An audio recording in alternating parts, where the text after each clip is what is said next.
Hey guys, how's it going? Ryan Boundless here. Just chilling in my car here in Florida. So, how did I get here? What's going on with my life? This is a life update video, and I'm going to try to get through it pretty quickly. But in following videos, I'm going to go into different parts of this story in more detail. So, the last time I made a video was probably 3 or 4 months ago, and I was talking about how I needed to leave Uganda because I was running out of money. And money wise, I could have stayed in Uganda another year or two, but I was dipping into a cushion I had, and I thought it would be wiser to use that money to come back to America and make more money and kind of get back to where I was in 2018, where I was pretty well off.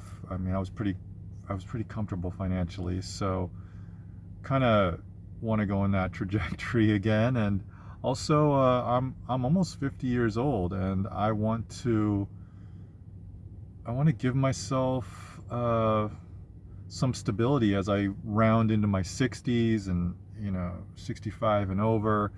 I want to have a home to come back to, and it doesn't have to be anything complicated. My dream right now is to buy a piece of land in a rural area and put a trailer on it, and I think I'll be okay with that. And as the years go by and I'm able to save more money, maybe I can build a nice house or something. But okay, so how did I get here? Well, yeah, I actually came back to the United States. Let's see. Now it's August, so I came back in May, June, July. So I came back about 3 months ago, and I had a little bit of help. I was in a situation where I was able to have a place to stay in exchange for work. And as I was doing that, I started looking for a car because you really can't do much here in America without having a car. It's like life here in America is based around having a car. I mean, it's not like Japan or even Uganda for that matter, where you have public transit everywhere. Yes, Uganda too. There's bodas, motorcycle taxis. There are what they call taxis, which is like a little shuttle van that go on the bigger roads, and you can find that anywhere in any little village, town, city, whatever. And then you guys are probably more familiar with Japan and their public transportation infrastructure, which is, it's I don't know, maybe one of the most developed public transportation infrastructures in the world. I don't know. Maybe that's China. Maybe it's somewhere in Europe, but it's definitely up there in the top 10 probably. But yeah, here in America, this just doesn't work like that, man. Like you need a car. So I got back to America. I came to Miami, and I want to make a video telling you about my first impressions of being back in America and how it felt coming. I'd been on African soil for 5 years with no breaks, with no, like, I didn't have any trips back to Japan or trips back to uh, America or Europe. I was in Africa for 5 years straight. So this is probably something very, very few people can understand, what it feels like to go from that to this. So I had a lot of interesting impressions and thoughts that I want to share with you, but I'll share that with you in future videos so that we can get through this one. And yeah, so I came back to Miami, and I wanted two things. I wanted to get a car, and I wanted to start making money, man. I wanted to get a job, somehow start making money. But I knew that in order to do that, I needed a car. So in my mind, I thought I would be able to do all of this in 3 to 4 weeks, maybe about a month. But the reality is, what I didn't expect was how shady the whole car business is. Like selling cars, car dealers, private sellers. everybody's just looking out for themselves. And it's like, one reason I like America compared to like Africa, for example, is you go someplace, the price is the price. You don't have to negotiate about it. It's not stressful. Well, it can be stressful because some things here are expensive. But basically, here in America, the price is the price. But that doesn't apply to when you're buying a car or a used car. And these dealers are the worst. I remember I went to one dealer. Well, I went to one dealer and I called several. I was looking for a Toyota Prius, which I'm in one now. So, like there was this one called Toyota Gettle. And, I went to their dealership, test drove the car.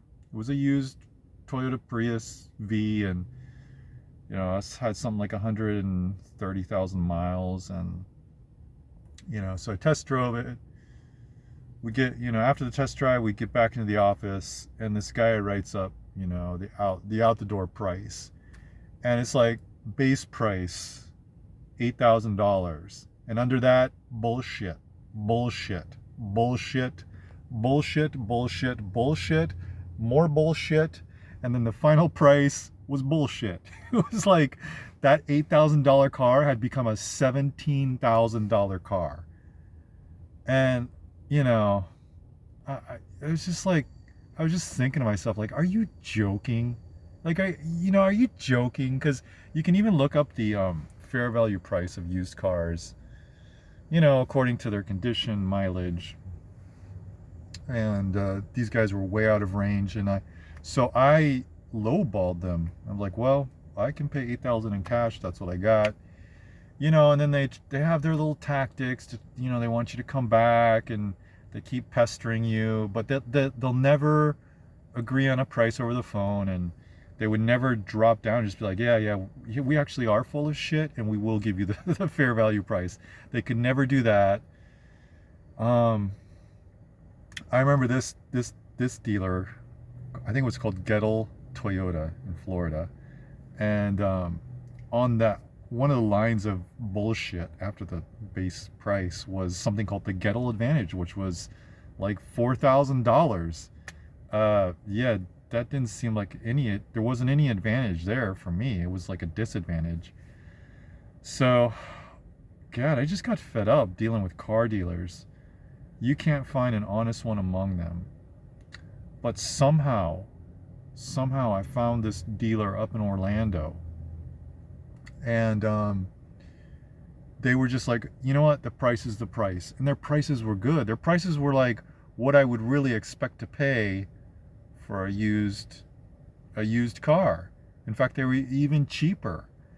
So I rented a car, and I drove up to Orlando. That was fun.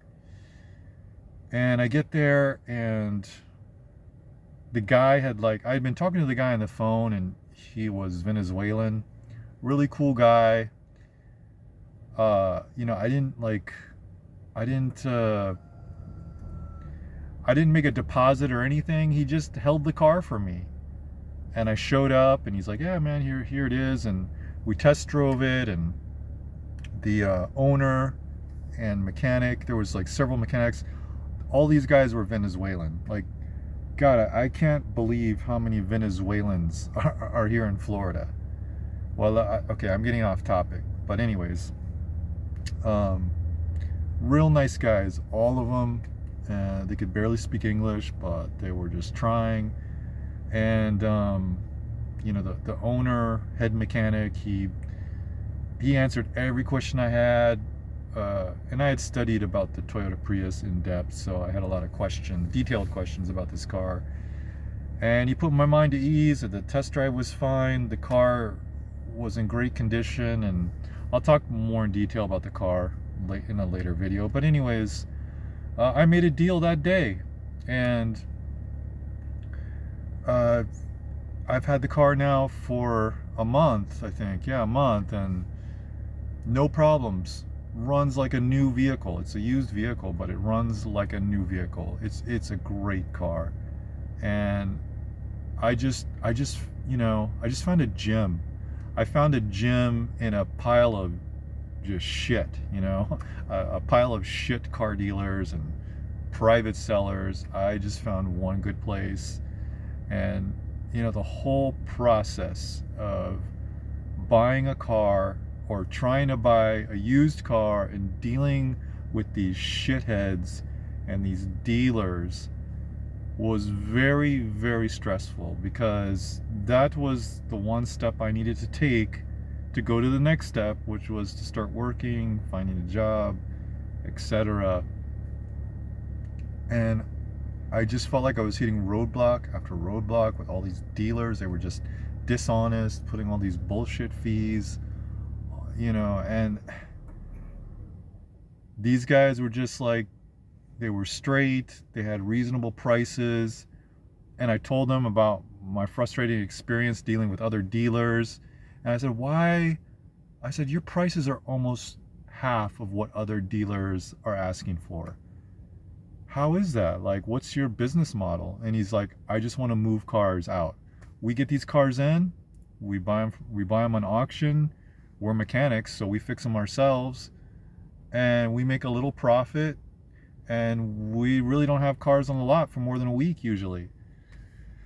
So yeah, that turned out to be a really good experience. And so going back to what I was saying earlier, is like, I thought I would have a job and a car within 1 month of coming back to America, but it ended up taking 2 months. I was very frustrated about that. I would say that two things kind of that slowed me down, or one is that I take a really long time to make decisions. But in this case, I don't regret it, because I ended up making a good decision and finding the best deal out there. And if any of you watching ever want to buy a used car, I would highly recommend this dealer that I bought this car from, and I'll pass that information on to you if you're interested in that. But yeah, so what took so long was that it takes me a long time to make big decisions, and even small decisions sometimes. So that was kind of standing in my way time-wise. And then just having to deal with these car dealers, these really kind of shady car dealers.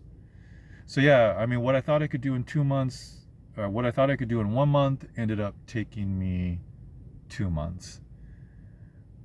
After I got my car, like, I would say I got my car on like a Saturday. I drove back to where I was staying, and that Monday I started working. I started doing Uber and Lyft, and I started working. I would work anywhere from 8 to 12 hours a day doing Uber and Lyft, and I started making some money. I started to feel relieved. I started feeling good. Like, okay, well, I'm here. This is what I came here to do, is to make money. And then 2 weeks into that, I was like, you know what? I just kind of want to go off and do my own thing. I don't want to live in a house. So I started prepping for living in my car. So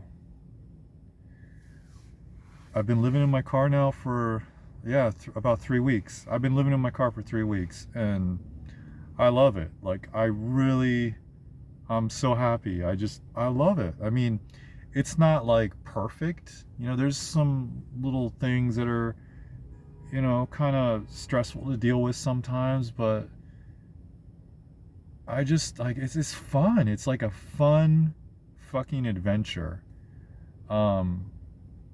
So actually I was staying in southwestern Florida, and one night I got a Lyft ride, and I pull up to the house. It was like 9:30 at night, and it was a ride for $170, and I accepted that ride.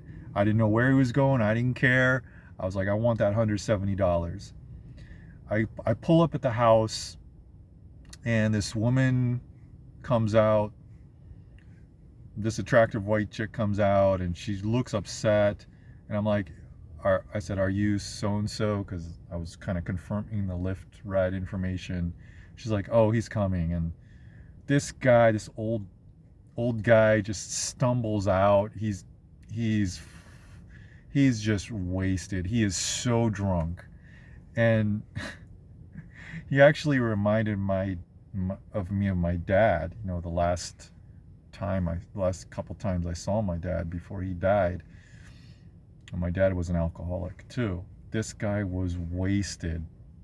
And you know, I when I was younger, I used to work as a taxi cab driver, and I would have to pick up drunk people at bars all the time, and they would cause me so many problems, and they were very difficult to deal with. And so I had those memories, and I was like, oh man, I don't know if I want to, because it was going to be a 3-hour drive. I was like, you know, a lot can happen in 3 hours. This guy can start being violent, and you know, drunks, you know, they're unpredictable. He can be like thrown up in my car, like he can just, you know, he can send me on a goose chase, you know, and he almost kind of did, but I was like, no, I don't know if I should take this ride. And I said, look, man, I said, it's obvious you're drunk. I don't know if I want to give you a ride. If you do ride with me, I will not hesitate to call the police if you cause any problems. And he's like, no, I'm gonna be good. I'm gonna behave. I've just had a few drinks. More like he had been drinking all day, but you know, I was like kind of skeptical about it. You know, but I accepted the ride. He got in the car. He sat in the back, and we set off. And we set off to the East Coast. So we started off on the West Coast of Florida, and he was going into the northwestern, or is that right? Yeah, the northwestern part of southern Florida. I mean, he was going to a place called Stewart, Florida, which most people probably don't know about. It's probably like 100 miles or more north of Miami. But anyways, and it was raining, storming that night. But he ended up being a pretty cool dude. I mean, yeah, he was a cool dude. We were talking. He just reminded me of my dad a lot. And I was kind of thinking maybe this is my dad coming back to visit me or something, like on a spiritual thing or whatever. But we actually, you know, we had a good time talking, and he was just like talking about everything. And he was one of those guys who talks and they don't have a filter. It's just everything that comes in their mind just comes out. So that was cool. And then like we took a break after about 2 hours. We stopped in the middle of the Everglades at this big, it was like a casino Indian reservation gas station. And we stopped there. I think I got some gas, and you know, we went into the little like mini mart there, and he's like, hey man, just get whatever you want. So I got some food for myself, and he gave me you know, $20 also on top of that. And I was like, you know, man, I was like, you can, you know, get whatever you want as well, and you know, if you want to drink, it's fine. And so he got like some vodka and some beer, and he had some drinks. And I went into the lounge area and had my that was my dinner basically. It was a hot dog. Damn, that hot dog was good. And I thought he was going to stay outside and start drinking, but he wasn't. And he's like, I don't want to drink outside. There's like police around here and stuff. And I was like, okay, fuck it. He's been such a cool guy. I'm going to let him drink while we're driving. And so we got in the car, and he starts drinking. And then he just kind of, after about 30 minutes, he was kind of in a drunken stupor, and he was just like talking to himself in the back of the car. And then he just kind of passed out. And we took the rest of the trip. It turns out I didn't know where I was taking them. I just knew the city and I had an address. But it turns out it was what do you call it? A recovery, like a place where people go to recover from drugs or alcohol or whatever. It was one of those places. And that's where I was taking him. That's where the lady who was his friend was sending him. And yeah, so I dropped him off in the middle of the night.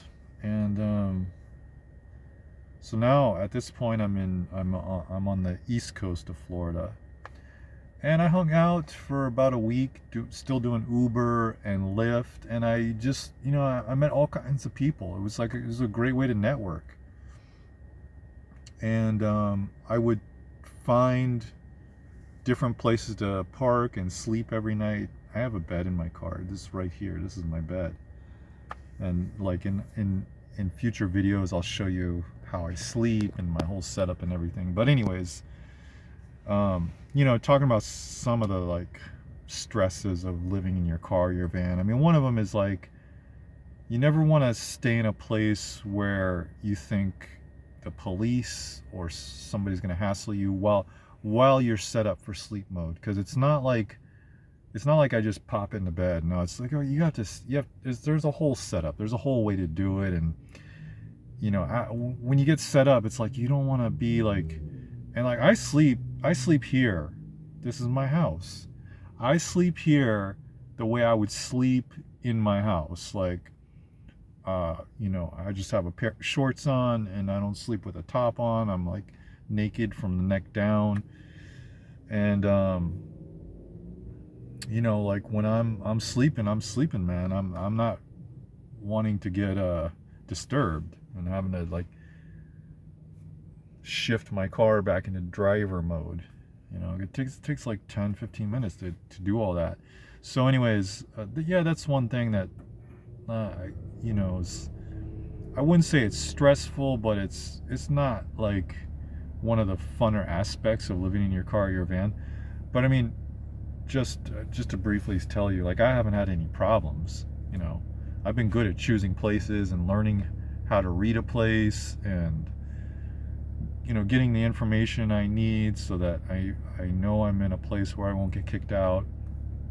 But so one night I was outside.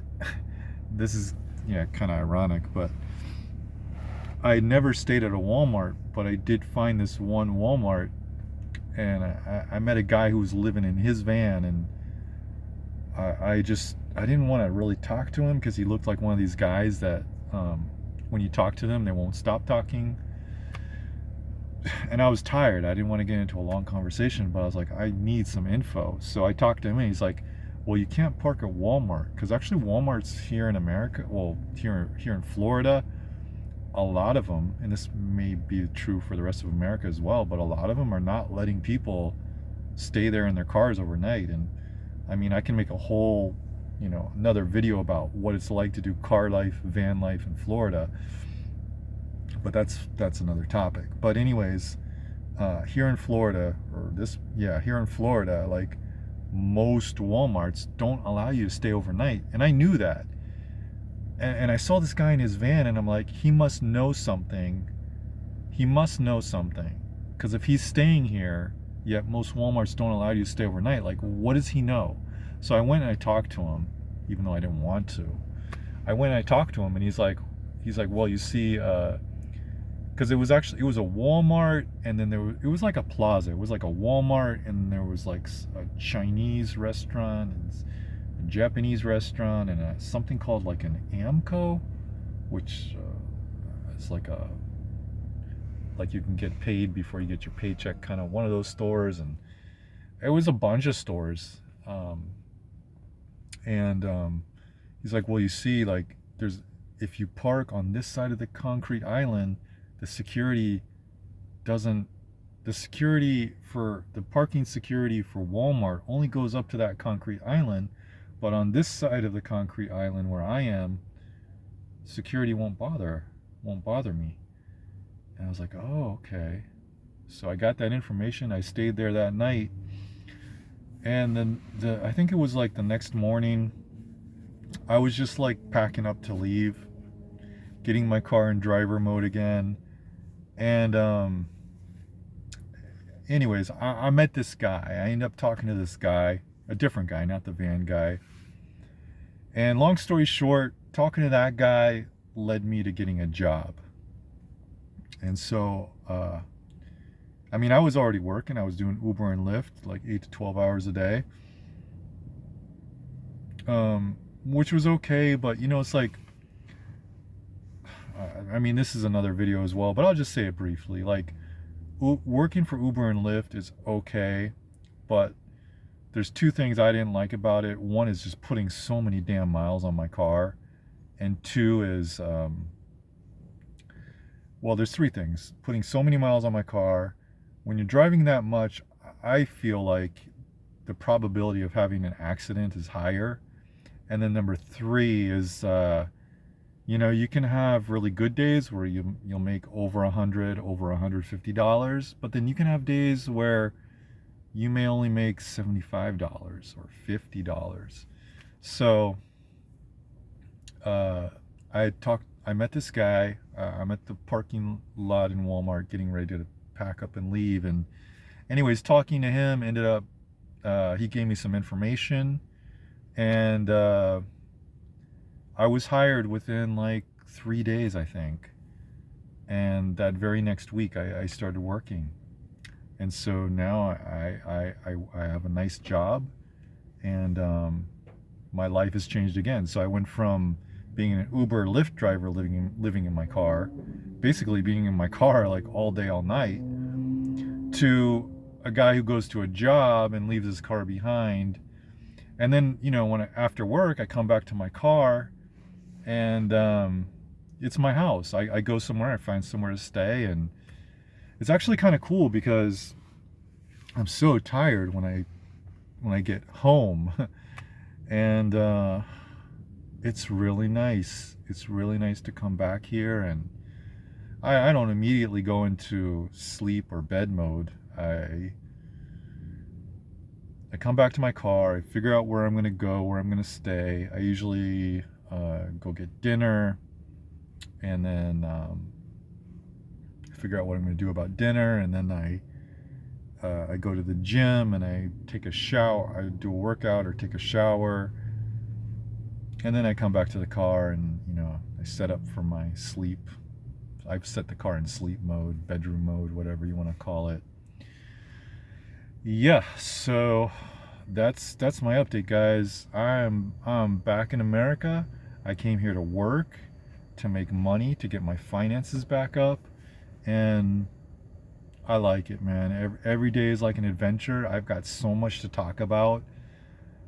There's so many topics I have to talk about, like car life, Florida culture, you know, stories that along the way that got me up to here. I still have lots of stories even about Uganda, and I'm going to talk about all those things. What I'm going to do is I'm going to keep this channel, and I'm probably going to post videos about expat topics on this channel, but I think I'm going to start a new channel, which will just be about living in my car. But yeah, I got a lot of stories and a lot of topics to talk about.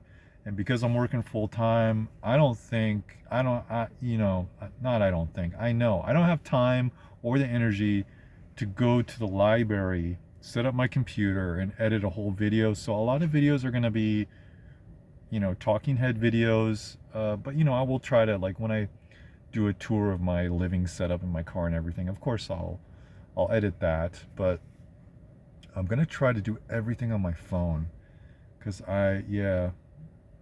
working full time, and then I just don't have that time to go to the library, set up my computer, get into editing software. You know, I'm gonna try to do everything on my phone, and you know, I do love living in my car, but like if I had a bigger vehicle to live in, you know, like a van, for example, I could, you know, probably set up a desk where I could work at.